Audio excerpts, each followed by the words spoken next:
All right, guys, what we are about to watch is a video of a 14-year-old girl that was shopping with her family on Christmas Eve, I do believe, and was shot by a policeman's bullet. And that police officer had also killed an unarmed man because the man was evidently he was attacking a woman in the store, and the police shot him, and he didn't have a gun on him. And one of the bullets went through the wall and hit the young girl. Let's watch the story. The LAPD got calls earlier today about a man assaulting a woman and possible shots fired at the North Hollywood Burlington coat factory. And as they're moving through the store and up the escalator, they come upon a victim who is down, a female, who has been assaulted and has injuries and is bleeding. Chief Michael Moore told us one officer fired 3 shots. One of those shots hit and killed the suspect. One of the rounds apparently struck a wall behind the suspect, and behind that wall was a fitting room. And inside there, tragically, was this 14-year-old girl and her mother. The 14-year-old girl died in that dressing room. Investigators have recovered some kind of metal object they believe the suspect used to hit the woman, but so far, no gun. All right, guys, so the officer is on paid administrative leave. Why isn't he arrested, man? Even the guy that they were looking for in the first place, he did not have a gun, and they didn't say he was charging the officer with the black object. You know, they shot him by the door. Maybe he was trying to escape, get away. I'm not sure. What do you think about this whole entire situation? Well, I think that many police officers, they react first and ask questions later. And they say that they feared for their life. But the general public is supposed to be able to remain calm in situations of stress and not overreact and not provoke anyone. So it seems like officers need to be held to that standard. And also, there's been research done that if you train officers to stop for 60 seconds and call for backup, that by itself can save lives. Because when we're in a tense situation, the mind generally goes into fight or flight mode. And generally for cops, it seems to be fight. And what do they fight with? Their guns. So if you just stop for 60 seconds and even call for backup, that gives you a little bit of time to calm down, for the adrenaline rushing through your system to not be, in a sense, impairing your judgment. So I think that, we as a society in America, we expect, in a sense, these kind of things to happen. We're used to them happening. If you look at Europe, if you look at many other parts of the world, they might go a decade and have one police shooting. Some places have gone longer than a decade and they haven't had any shootings. And they have even changed laws. When there's been one police shooting, there's been such an outcry for, police not to have weapons on them, for them to have only non-lethal weapons on them, that it doesn't happen in other places. But because America, we have the Second Amendment, we have a different idea about guns. We end up in situations like this where an unarmed person gets shot, where a bystander who's in a dressing room, not even involved in this situation, gets killed. And so in my mind, there needs to be a change in the culture. We need to become a culture where this is not acceptable. And it doesn't matter that he's an officer. It's just completely unacceptable. And we're not going to let this, in a sense, slide where this person is not charged, where this person is not dealt with. Because, officers have, I think it's called some kind of immunity. I can't remember what the name of it is, where basically it's so hard to prove that they did something wrong because they qualified immunity. That's what it's called. Qualified immunity, where basically they are given so much benefit of the doubt that it takes such a mountain of evidence to get a conviction that, you can look at the cases where officers have gotten a conviction. And I think it's like something like 0.2%. It's this minuscule figure out of all the shootings that we've had. And so I think as a culture, we just need to become a culture that says this is not acceptable. We're not going to let this happen anymore. These officers are going to have to forfeit something. They're not going to be on paid leave while they are being investigated. They're going to have to forfeit their paycheck while they're being investigated. They're going to have to forfeit something because they need to think twice. They need to be worried about consequences. The general public is worried about consequences. We're worried if we pull a gun on someone and shoot them and we're not justified that we're going to go to jail. So why should they not have that fear? Why should an officer who's supposed to protect and serve not have that fear for his own freedom, for his own, livelihood? He should have a greater, in a sense, level of fear because he has a greater responsibility to be safe and to be a person who's providing that safety to the community. So that's what I think about that. You brought up a very interesting point. If the officers didn't get paid while they were under investigation, I guarantee you that shootings will go down. MD, the life, what do you think about this situation? I definitely think both officers are going to do time behind this. I don't have the full details yet. I'm sure it's going to be a lot more to come out in the next couple days or weeks. But for him to be unarmed, I mean, when I say unarmed, I mean no weapon that can, hurt you from a distance, no firearm. They had no reason to pull their gun on him first and foremost, let alone use it. So with that just being said, I just think both of them are gonna suffer for this one, man. I don't think it's anything that's gonna be long and drawn out. I don't think it's anything that's gonna require like rocket science. I mean, they're guilty from every aspect I've seen already of just being immature, irresponsible, and not worthy of the power they have. Just because you can pass the test, just because you can run a couple miles at a time doesn't mean that you have the mental capacity to know when to pull a weapon on a normal person, a citizen, per se.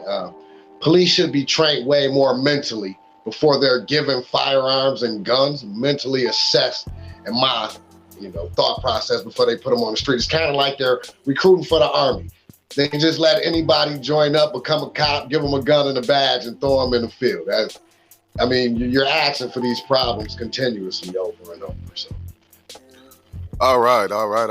Life Coach CW, what do you have to say about this whole entire situation? Yeah, tragic situation as always. Just real tragic. I do disagree with the brother saying that they will be charged from the census of officers being charged with shootings. That's a very low percent. And in this type of situation, as Zay said, it will require a lot on their behalf that was really, really wrong. The way the law look at it, they came in, seeing the situation going on, sought to de-escalate it. Best way they thought with brute force. That's how they roll. That's how the police union roll. They're gonna come in there and say they did their job. The child was a casualty. Maybe you shouldn't shout it to the public like that, but hey, the child was a casualty at the end of the day. These are one of the cases that Hello Black Man was speaking about. That's gonna get strung along. As the police captain said, it'd be about this gonna be under investigation for 3-4 weeks to a month. They're gonna string that along. We gonna hear about that later on down the road. The family settled out, and the police officers, we don't know what happened to them, but whatever the case might be, the family settled out for a couple $1 million.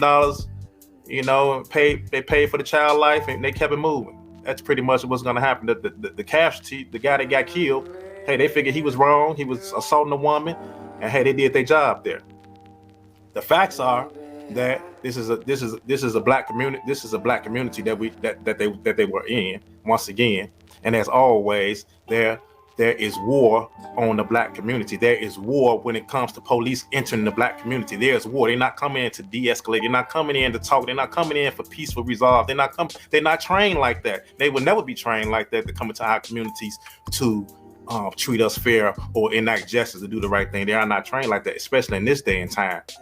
In this day and era, I don't think they was ever trained from all the way from slavery all the way up to this point to come in and treat us fairly or with some type of equality or just type of means. That is not the case. When they come to our community, it's war. So they come in to shoot. They come in to kill. That's all they know. That's what they taught. And the higher ups have gave them permission to do this. That's why it's so hard to convict a police officer in America. That's why it's truly hard to do that. Because the powers that be know that we have trained these people. We trained them to go into these people community to kill them. So we can't train them to go into these people communities to kill them. And then when something go wrong, we're gonna come in and say, we got to block them up for that. That's why they get qualified immunity.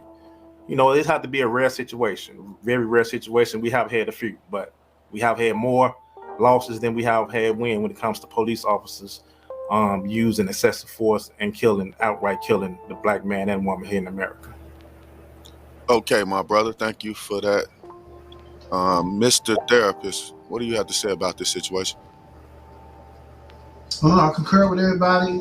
I'll just be regurgitating. I mean, it's a tragedy. I really feel for the mother. You know what I'm saying? A mother's never supposed to bury their child. You know, child buries their parents, and that's years down the line, but it's expected.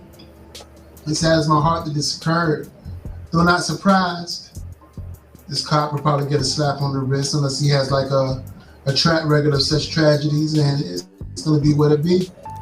It was in his eyes, it was an accident, but I don't understand. It seemed like he'll have to come off the force because there's no justification for such a shooting just based on how it's been laid out, for me anyways.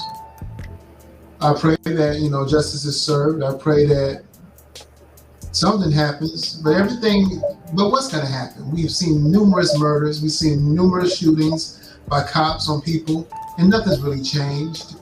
They say defund the police, but it ain't doing anything, especially where I'm at. The crimes are still the same crimes. The hate and the violence against my people are still that.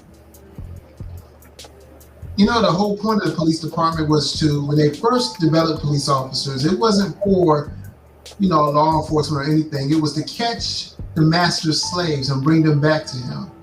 So I think somewhere ingrained in them, that's still in their DNA. Powerful. HelloBlackMan.com, what do you think about this situation? I agree with everybody that has already spoke. They're saying how tragic it is. But firing a weapon in the public, like as far back as I've ever known anything about, police and how they handle situations, that's always been one of the biggest no-nos of all time. So, so that in itself is just it seems so.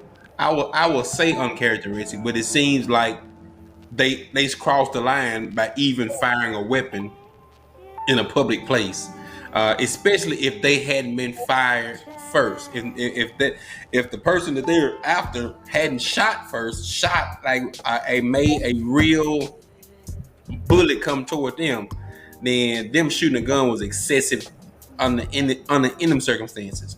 If the lady that had been in the altercation is already in whatever condition she's in, them shooting the guy is not going to change what has already happened. Of course, that whole situation needs to be handled, and what happened, and who's at fault. Of course, whatever charge need to be filed. But as far as firing a weapon in the public, like that's the biggest, the biggest no-go in police handle of any situation to me.